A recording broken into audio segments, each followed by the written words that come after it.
क्या कभी तुम्हारे मन में यह सवाल आया कि अगर ब्रह्मा ने इस सृष्टि की रचना की तो ब्रह्मा को किसने बनाया? अगर बिग बैंग सच में है तो बिग बैंग से पहले क्या था? अगर समय की कोई शुरुआत और कोई अंत है या समय खुद एक भ्रम है? अगर हम कहते हैं कि राम और कृष्ण अवतार थे तो क्या वे हमारे जैसे इंसान थे या किसी उच्चतर चेतना के प्राणी? क्या हम सच में बंदरों से विकसित हुए हैं या ये सिर्फ विज्ञान का एक सिद्धांत है जो किसी और गहरे सच को छुपा रहा है? अगर इंसान बंदरों से बना है तो बंदर अब भी बंदर क्यों हैं?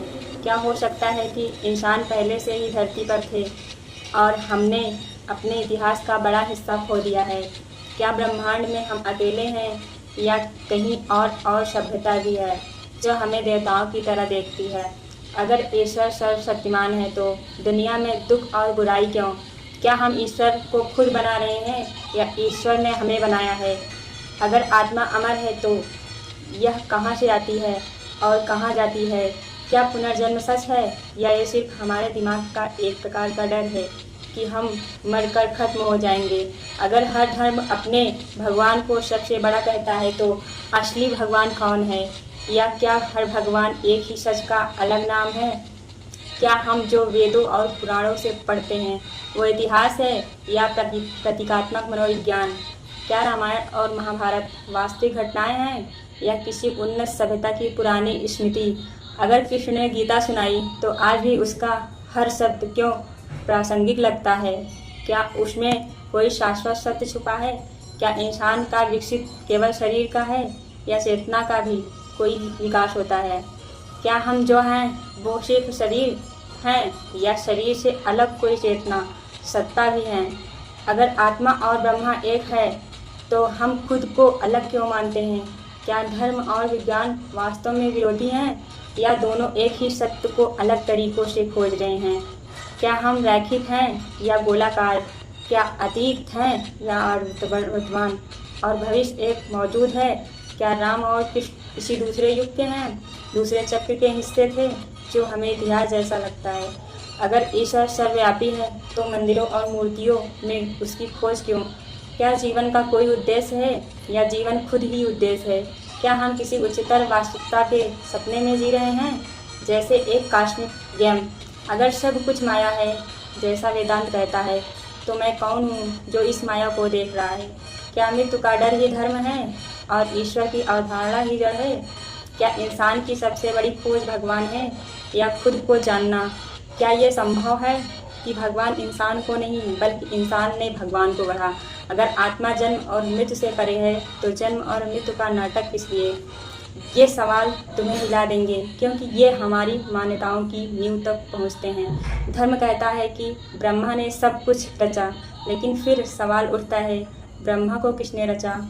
हाँ, हम जानते हैं कि ब्रह्मा को विष्णु ने रचा, उनके भुजाओं से वो पैदा हुए, बट विष्णु को कौन रचा? विष्णु को जिसने रचा उसके ऊपर कौन था? कोई तो था जिसको हम जानते ही नहीं, आज तक कोई जान ही नहीं पाया। विज्ञान कहता है कि बिग बैंग हुआ, लेकिन बिग बैंग से पहले क्या था? शायद सच विज्ञान और धर्म दोनों से बड़ा है। शायद सृष्टि किसी शुरुआत और अंत से परे है। ओशो कहते थे कि जो सवाल तुम्हें बेचैन करे वही तुम्हारे जीवन का असली गुरु है। जब तक सवाल तुम्हें जगाता नहीं तब तक जवाब तुम्हारे भीतर नहीं खिलते। सोचो, क्या हम राम और कृष्ण को इतिहास माने या उन्हें चेतना के उच्चतम रूप में समझें? अगर वे केवल इंसान थे तो उन्होंने यह सब कैसे किया जो आज भी हमारी समझ से बाहर है? क्या हो सकता है कि वे किसी ऐसी अवस्था में थे जिन्हें हम अब तक नहीं जान पाए हैं? विज्ञान और धर्म की लड़ाई शायद केवल हमारी समझ की सीमाएं हैं। विज्ञान शरीर को देखता है, धर्म आत्मा को, लेकिन क्या हम दोनों को मिलाकर नहीं देख सकते? शायद सच ये है कि हम खुद नहीं जानते कि हम कौन हैं। क्या हम केवल यह शरीर हैं? अगर हाँ तो मृत्यु सब कुछ खत्म कर देती है, लेकिन अगर हम आत्मा हैं तो मृत्यु सिर्फ एक बदलाव है।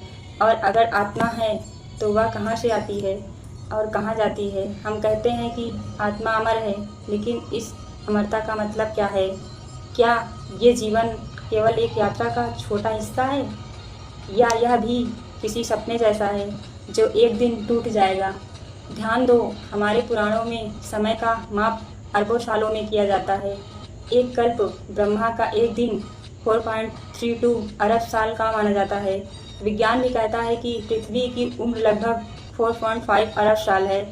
क्या यह सिर्फ संयोग है या हमारे ऋषियों ने किसी गहरे अनुभव से जाना था? क्या यह संभव है कि हमारे ग्रंथ किसी खोई हुई सभ्यता की स्मृति हैं जिसमें मनुष्य आज से कहीं ज़्यादा विकसित था? क्या महाभारत का ब्रह्मास्त्र किसी परमाणु हथियार जैसा था? अगर ऐसा था तो क्या हम बार बार उठते और गिरते हैं, सभ्यताएं बनाते हैं और खुद नष्ट कर देते हैं? यह सब सवाल तुम्हें सिर्फ सोचने के लिए नहीं बल्कि खुद को खोजने के लिए मजबूर करते हैं, क्योंकि असली सवाल हमेशा यह होता है, तुम कौन हो? यह मैं कौन है वो जो सवाल पूछ रहा है? क्या यह सिर्फ शरीर है या इसके पीछे कोई गहरी चेतना है? और अगर वह चेतना है तो क्या वह खुद भगवान है? तो आपको ये धार्मिक कहानियाँ पसंद आई हो तो लाइक करिए, शेयर कमेंट करिए स्नेहा ब्रांड के साथ।